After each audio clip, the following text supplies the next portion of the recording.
I request every one of you to take a few minutes and please pen down, write down all the decisions you made Maybe in which you you can chose to manage your retain the boss, choices of your life.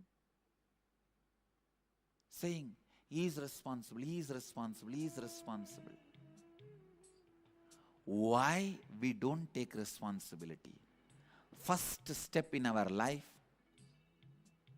if you are receiving 10,000 rupees salary from your office, you think, ah, for the 10,000 I am taking already enough responsibility. Why should I take more responsibility when they are paying only 10,000 to me? Don't be foolish. Taking responsibility is first going to help you to live an expanded life. It is not the favor you are doing for your boss. Listen, first thing you need to understand, the 10,000 which is paid is not equivalent to you and your service. Second, you need to understand, by you not taking the responsibility, you are not destroying your boss's possibility, you are destroying your possibility. It is like you destroy your possibility and you think your boss will be suffering. You drink poison, you expect your boss to die.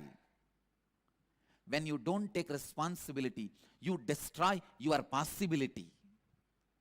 First, decide you are going to be in your peak possibility by constantly taking responsibility. Taking responsibility is the right mental setup.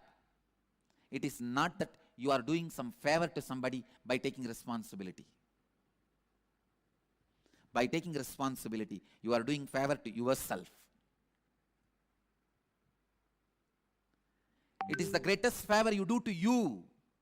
When you break that pattern, why should I take the responsibility? Your life starts.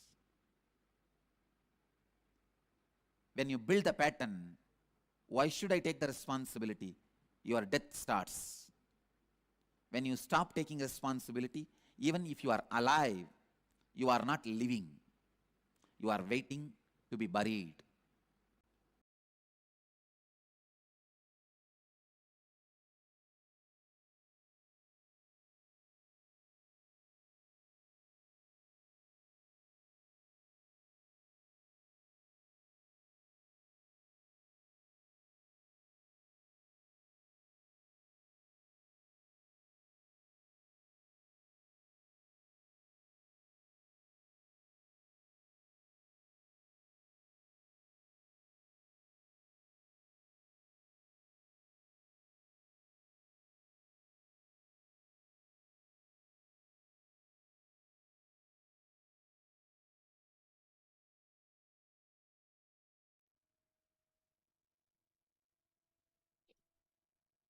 Responsibility awakens you to the possibility of life.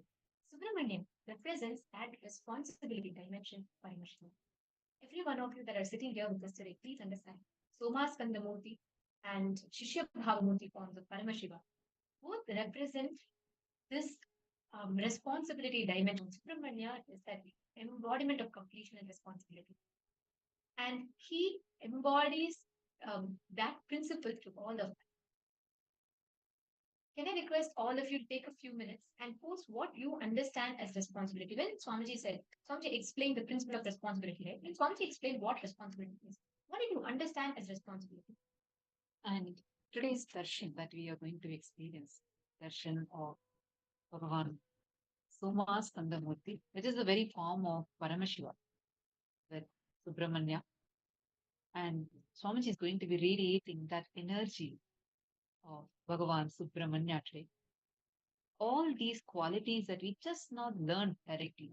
Swamiji revealed to us about who is Bhagavan Subramanya, what are all the qualities that Bhagavan Subramanya has. Because these are the very same qualities all of us are going to be manifesting today. Understand? Subramanya is the Lord of victory. All his glory, he is glorious, ever glorious. Swamiji so beautifully says, he is the completion of Paramashiva in all his glory, in all his powers, in all his auspiciousness, in all his qualities, and in all his compassion. Absolute power, absolute knowledge, absolute consciousness, and ultimate, infinite glories, possibilities, powers, and qualities of Paramashiva echoes, expresses itself in Subramanya, who is the Lord of victory. Take a few minutes to even cognize these statements. I mean, any deity or anyone, in fact, Swamiji talks about, all of us will just fall in love with that deity. We'll all fall in love with that form, right? This Bhagavan Subramanya, see, Paramashiva has 5 faces. We all learned this on the day when we learned about Bhagavan Sadashivamurti, right? On day 2.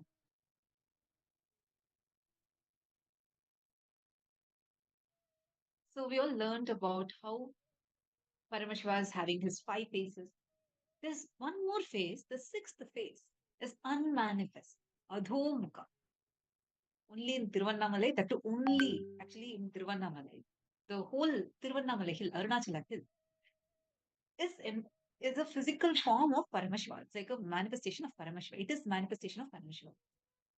In any part, where in any point in Tiruvannamalai, wherever you go, you will always see minimum 2 faces of Paramashiva. Actually, there's one place where all the 5 faces of Paramashiva are shown. The 5 hills, like 5 faces of the hill, would be shown.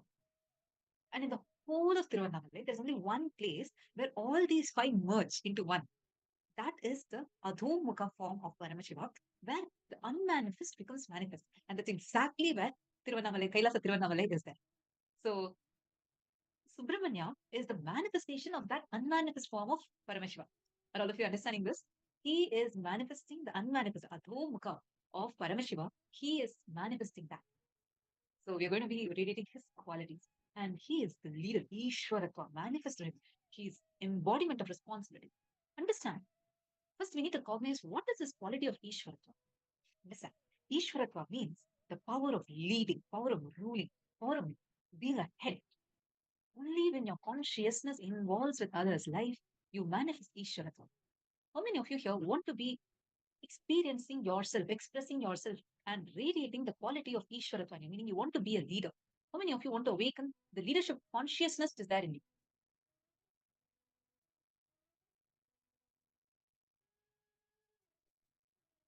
Okay, Jessica Martin saying, yes, please. Okay. Who else? Me, okay. Yes. Yes, me also. Okay. I see many of you are posting. Good. So now let's understand what is this quality of Ishwaratva. See, only when you understand and cognize the exact qualities will you be able to manifest them inside of you. Are all of us understanding this so far? Listen. First, cognize how you can be a leader. I see many of you who have posted saying, yes, I want to be good. You have the ability to be a leader.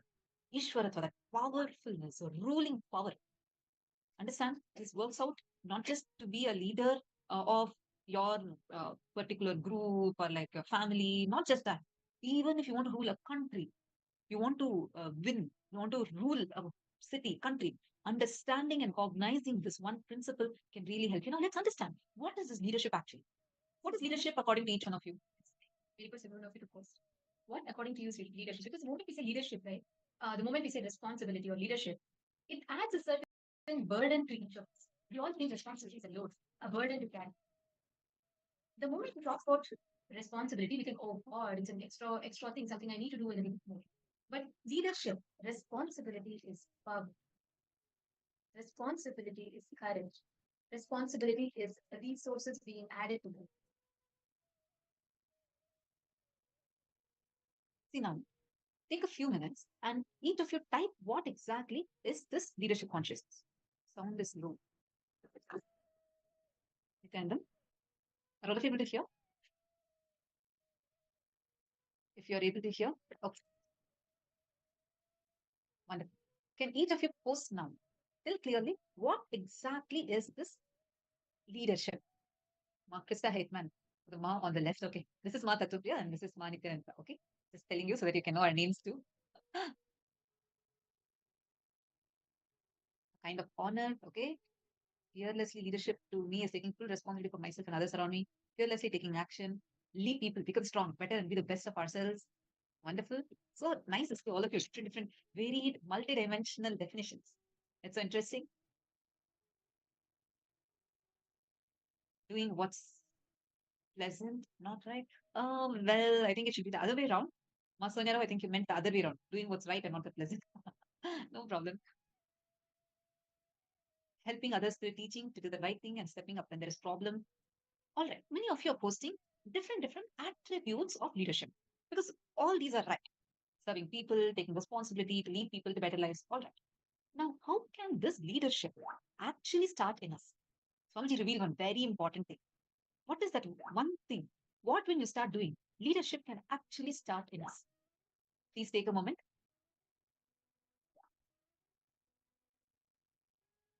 What when you start doing? Taking responsibility for myself and others. More. One very important thing. Let me see who is getting it. See, Swamiji, yes, Swamiji explained about responsibility, but Swamiji said one thing. Only when you start, okay, I'll give you all a hint because Swamiji revealed so many powerful cognitions. So the exact thing what I'm asking about is Swamiji said, when you start infusing something, one particular thing into others' life, when you do in a particular way, when you start involving into others' lives, that is when Ishwaratva, leadership consciousness starts. What is that? We should involve with others' life with what? Responsibility, trust. Okay. But like one very important thing. What is it? You want to take responsibility with what should you be taking responsibility? Oh, I'm going to get interesting answers. Come on. I request everyone to post. Choices versus freedom. Okay. Next. Okay. I'm going to tell the answer. The answer is infusing consciousness. Understand? When you infuse consciousness, only when your consciousness involves with others' life, you manifest Ishwaratva. Anything. And most importantly, when you take responsibility, when you want to manifest leadership, like Swamiji said, your ability to stay integrated to your purpose of life without getting distracted with the so-called choices that you experience is real responsibility. That is freedom. Only when you take responsibility, you are given that freedom. When you take responsibility, cosmos showers you with resources. You need to drop getting overwhelmed. And you just need to decide to take responsibility. Like Swamiji said that example, that man had everything he wanted. He had the best resources for sannyas. But just that simple, silly distractions, he could not stand up and he could not take sannyas, his purpose of life. Something that he wanted. Now, Swamiji himself gave all of us an exercise. Can all of you open your book and list down what decisions did you make just to reach and foolishly miss putting yourself into the responsibility of the purpose? Please take a few minutes and please write it down. Swamiji himself gave an example also when Swamiji was leaving the house. How Swamiji's whole family, came around Swamiji and they all said, "Oh, will you be able to leave Arunachala and go?" Yes, for Swamiji, Arunachala was the love of his life. But when it came to his purpose, Swamiji did not retain that choice. Swamiji had a choice, but Swamiji did not retain that choice. So I request every one of you to take a few minutes and please pen down, write all the decisions you made in which you chose to retain the choices of your life.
you've gone down, have also finished writing? All the decisions you made in your life, which because you were unwilling to let go of your choices, you foolishly missed fitting to the responsibility of your life. Now, in each of those situations, decide to take responsibility of your life's purpose and decide to complete it, analyze and complete it. Just take a few minutes, analyze in each of them what was the choice that you made, what you should have done, and what was the choice you made. Please take a few minutes.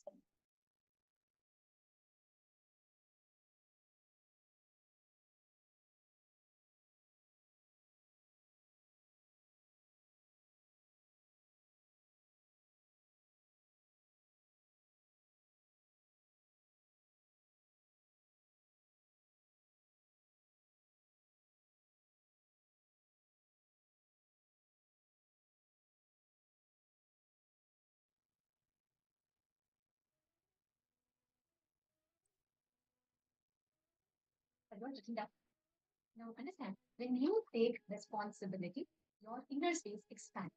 When you take responsibility, you experience the real freedom. Something always say freedom comes with responsibility. And understand the first thing that happens in you when your inner space expands. What does it mean? Why does Swamiji say when you take responsibility, your possibility opens up, your inner space expands? What does that mean? Your ability to process the large information that life provides to you becomes easy. Right now, we all can't cognize a larger picture of life. Many times, many decisions we make, many reactions, many responses we give to life always come from the short perspective of life we understand. Because one, we don't see the larger possibilities of life. Second, we don't process, digest the information of inside of us. So today, the power we are going to be manifesting right now, right after we all listen to this beautiful revelation from Swamiji, the power we are going to be manifesting is processing the large information in your space.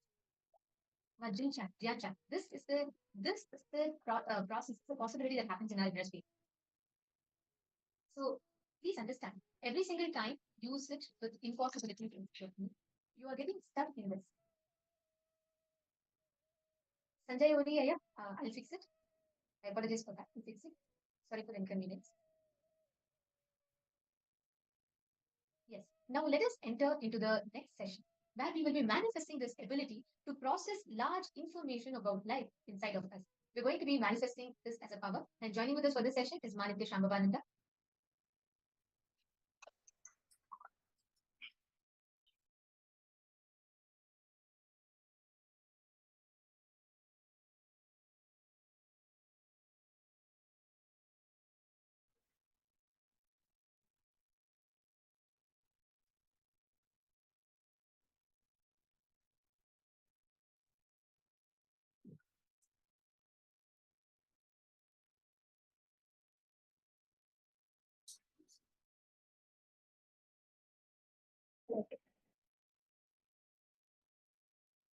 Now, as Ma Nithyananda just shared, we're going to be manifesting this power of handling large amounts of information. See, because of the way the modern education is structured, the way we have been brought up, we tend to resist large amounts of information when it comes to raw information the way it is. But Swamiji very clearly says your brain's capacity, even without powers, just your regular brain's capacity, can hold up to 240 shiploads of information. There was a very funny incident in the life of Alexander the Great. We heard about Alexander. When he invaded India, he had a guru back in Egypt, back from where he came, who had asked him to, back in Greece, who had asked him to get some of the Vedas, to get the Vedas and come back. So he came to India, and when he was there, he was trying to collect the Vedas. And he was collecting it, and 10 whole ships got filled up, okay?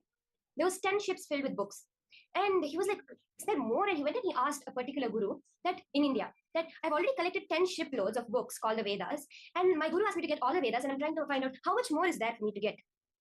And this guru very clearly said, oh, what you have collected up till now is not even 10% of the Vedas. You have collected a very small amount of the Vedas, like only within 5 to 10% of the Vedas. And he was shocked. And then the guru said, you wanted the Vedas, why are you doing so much work? I will send 2 of my disciples with you, and they will come and recite the whole Vedas for you. That is the capacity of each and every one of us to hold that much information. Swamiji says the key is knowing how to organize your brain. That is the most important thing. The way we store information is so haphazard because we have such a resistance to storing information. But when you're very organized in the way you store information, that is when the manifestation happens. There is one very, very clear way you can understand this power. When you are chanting, okay, let's say you're chanting a certain verse, even the basic Satguru Vandana, which most of us probably know, if I ask you what is the third line, third word, instantaneously you'll not be able to say it, right? When you're chanting it, each word holographically or fractally leads to the other word. It's like when I say the first word, when I finish that word, the next word comes up. When I finish that word, the next word comes up. Each fractally leads to the other. When I go within that, I see the next coming up. That is how we store information when we want to store large amounts. One connects to the other. It's not that one after the other, it's one within the other. That is how information should be stored in our brain when we can hold large amounts. Generally, any power which we do also, the next moment is stored within that moment. Now, it's not that next hour comes actually after this hour, it comes within this hour because the whole universe is a fractal nature. There is no second. We say Purnamadav, Purnamidam, Purnat, Purnamudachyate. They cannot be two because it is whole, it is complete. Only holographic nature of the entire universe. That means that every moment is within the other moment. Every information is within the previous information. So with that cognition, let us see the Shastra Pramana for the power of Sarvajñatva, of quantum memory, being able to hold large amounts of information.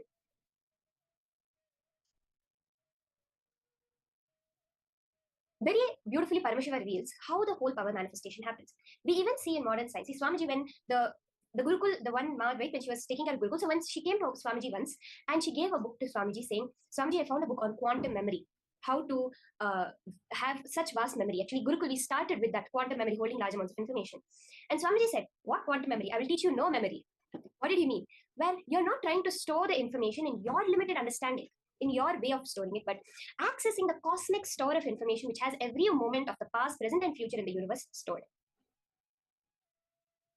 So let us now see the Shastra Pramana, which is from the Sarvajñanottara Agama, where Paramashiva has revealed to Subramanya himself the power of Sarvajñatva, quantum memory, in the 15th verse. Evamekatma bhavena samsthitasya tu yoginah sarvajñatvam pravarteta vikalparahitasya tu. Bhagavan Paramashiva says, within such a yogi who establishes himself in absolute, non-dual oneness with Lord Shiva, and who keeps himself free from all sorts of differentiating notions, the exalted superpower of all-knowing, Sarvajñatvam, gets unfolded in all its fullness. Paramashiva is revealing the science behind Sarvajñatva. To know whatever you want to know, to be able to store it. It is the non-duality, it is the oneness, where we don't have a differentiating notion between what I know and what I can know and what I don't know. That is what manifests this. For the Apta Pramana, we have a very beautiful incident from the life of Rishi Ashtavakra. So there was a great Guru Uddalaka who had a disciple named Kahoda. And Kahoda served Uddalaka, received all the studies of the Vedas, the Shastras from his Guru Uddalaka. To such an extent, he impressed his Guru that on the time of graduation, Rishi Uddalaka gave his only daughter in marriage, Sujata, in marriage to Kahoda. After marriage also, Kahoda and his wives continued to stay in the Guru's ashram, and Kahoda also started teaching the the kids of the Gurukul. And what happens is, in due time, Sujata gets pregnant with a child, and she used to also sit and listen to her father and husband teaching the greatest truths. Just through that, the child within her womb, unborn child, grasped the knowledge of the Vedas just by listening to his grandfather, Uddalaka. He grasped that subtle knowledge of the Vedas. But what happened was, Kahoda was not as skilled as Uddalaka and made a certain number of mistakes while reciting the scriptures. The unborn child, unable to bear this, started correcting his father from within his mother's womb. This is the extent to which we see the level of quantum memory. But then Kahoda felt offended by this. My own son is correcting me, that also within the womb, and curses the child, Rishi Ashtavakra, saying that you will be born with 8 bends for disrespecting your father, for insulting your father. And so the child was born as Rishi Ashtavakra, enlightened at birth with 8 bends in his body. He was crooked at 8 points. He was the Rajaguru, the guru of the great Raja Rishi Janaka, and he gave the beautiful Ashtavakra Gita to the whole world. Another small incident that I would like to share about the Apta Pramana for the power, where we see the life of Vibhishana. So he's a character in the Mahabharata. Though being the brother of the villain Ravana, he was a Dharmatma. He was completely dharmic and moved over to Rama's side and accepted Rama as the supreme. And it is said that when Vibhishana was doing tapas to gain the boons from Lord Brahma, which ultimately he got the boon of always being dharmic, he did the tapasya of chanting the Vedas. He was so skilled in the entire Vedas, the same Vedas I told you that Alexander filled 10 shiploads of, but was not able to get even more than 10% of the Vedas. That same Vedas, all 4 of them, Vibhishana, for 6 years, he chanted it the right way, from beginning to end, for 6 years, a continuous ajapa of the Vedas. And then for the remaining 6 years, a total of 12 years tapasya, the remaining 6 years, he chanted it backwards. Yes, he literally chanted it backwards. That was the extent to which he was able to store that information in his belly.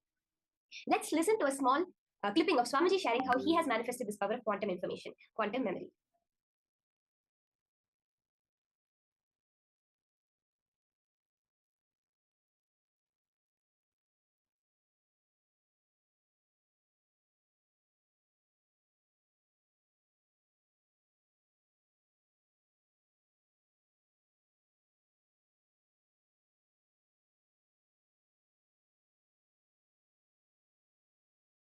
that power.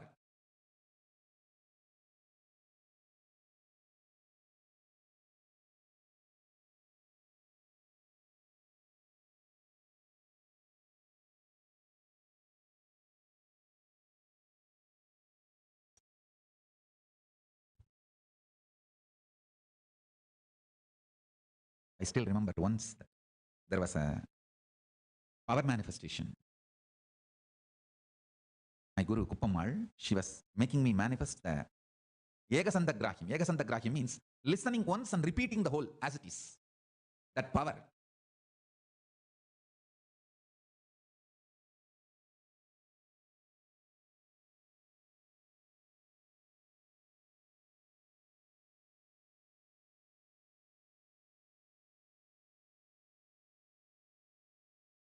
There was one senior Hindu leader who was visiting Tiruvannamalai, and my guru, Uppamal, has taken me to meet him.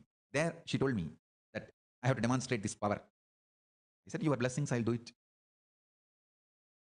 And that Swami was asked to choose. First, he chose Shiva Puranam.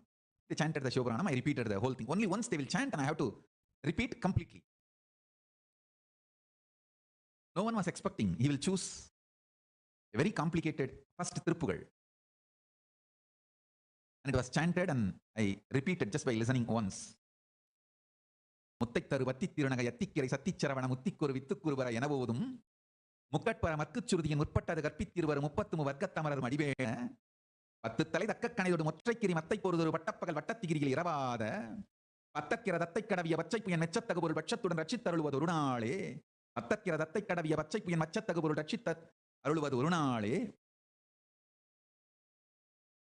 தித்தித்தைய ஒத்தப்பரிபுர நிறுத்தப்பதம் வைத்து பயிரவி திக்கொக்க நடிக்க கழுகொடு கழுதாட திக்குப்பரி அட்டப்பயிரவர் தொக்குத்தொகு சித்திரப்பவுரி திரித்திரிகடக எனவோத கொத்துப்பறை கொட்டக்களமிசை கொத்து குக்கு குத்திப்புதை புக்குப்பிடி என முதுகூகை கொத்துப்பறை கொட்டக்களமிசை குக்கு குத்திப்புதை புக்குப்பிடி என முதுகூகை ஒற்புற்ற நட்பற்ற உணரை வெட்டிப்பலி இட்டு குலகிரி ஒத்துப்பட ஒத்துப்புறவல பெருமாளே.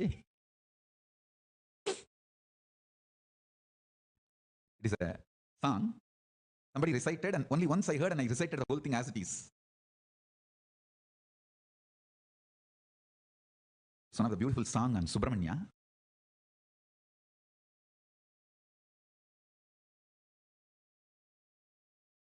Power manifestation of Egasantagrahya.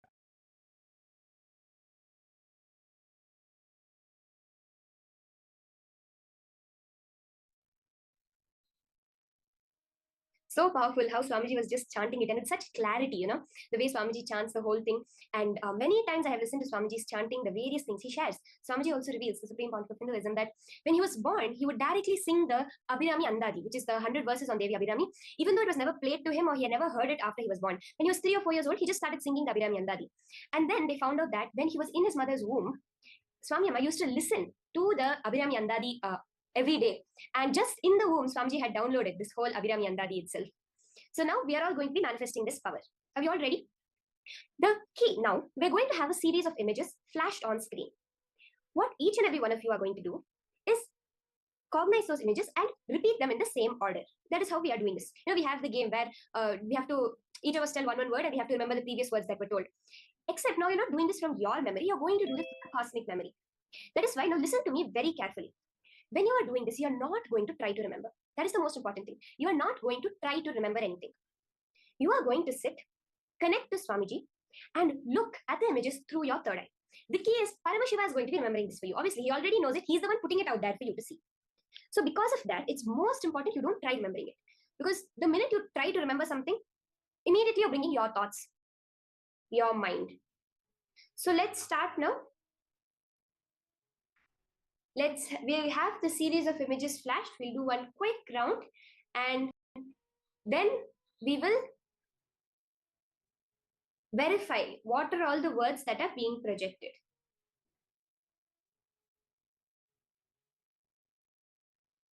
So we have a certain set of images on screen now. You're going to look at it as they are being flashed just through your third eye, and you're going to write it down again at the end.